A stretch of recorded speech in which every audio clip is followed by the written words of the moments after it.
Hi, I'm Corinne here at Dee's in Louisville, Kentucky, and today I'm going to show you how to make a garland.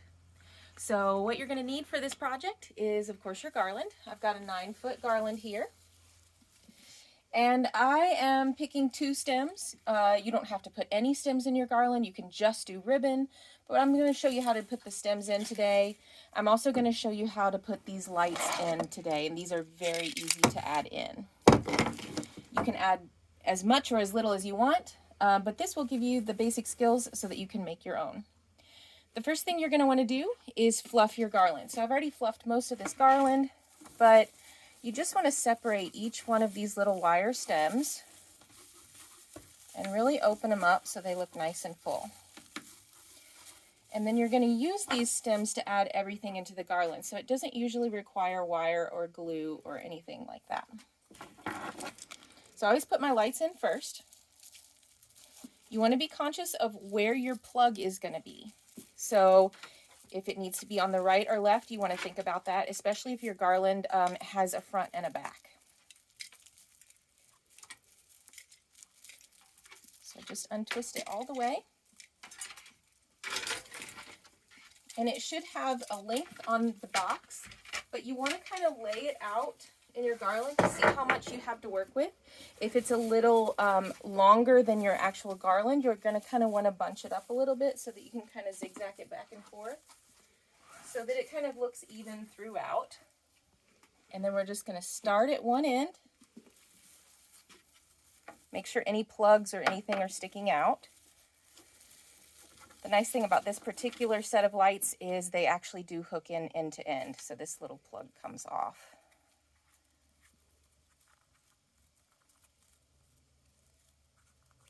And they attach together. So you're going to place it in between 2 of the wires and just twist. And you're going to do that all the way along. So I'm just going to do a short section here so I can show you what we're going to do next.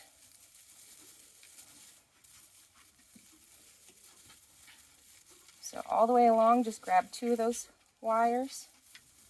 Kind of get it all the way down into the center of your garland. You only have to go about every 5 inches or so.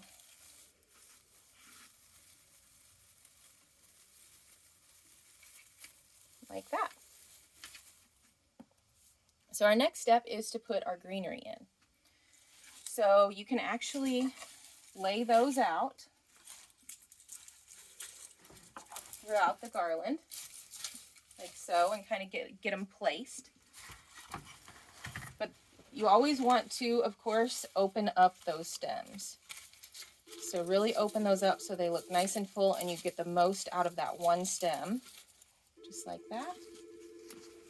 And we're going to use the stems to wire those in as well, or the twist ties on the garland to wire those in.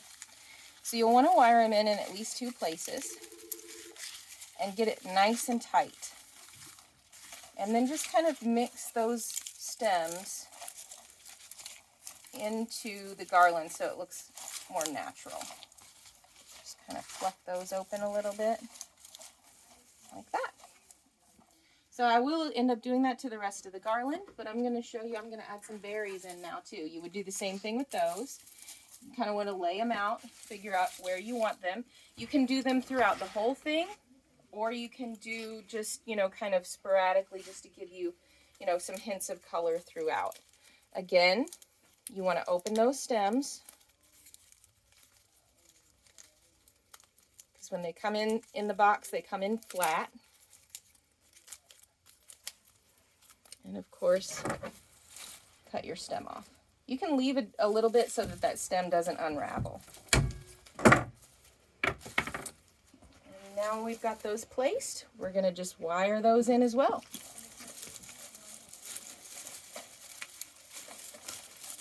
Get them all the way down in there to the core of the garland.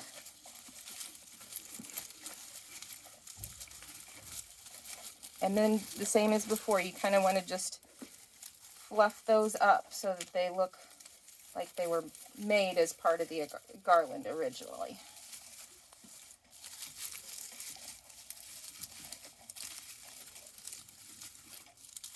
Like so.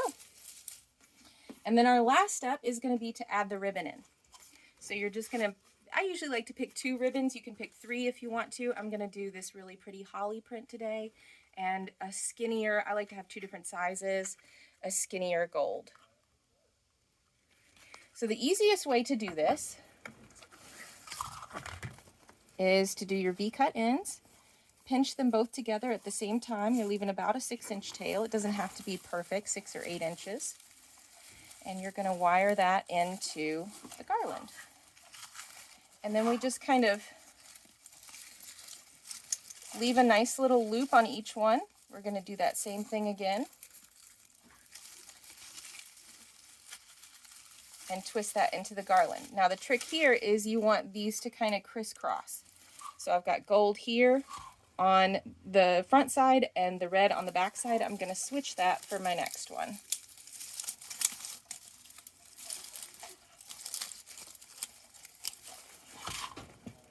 And then I'm going to do that again all the way down the garland.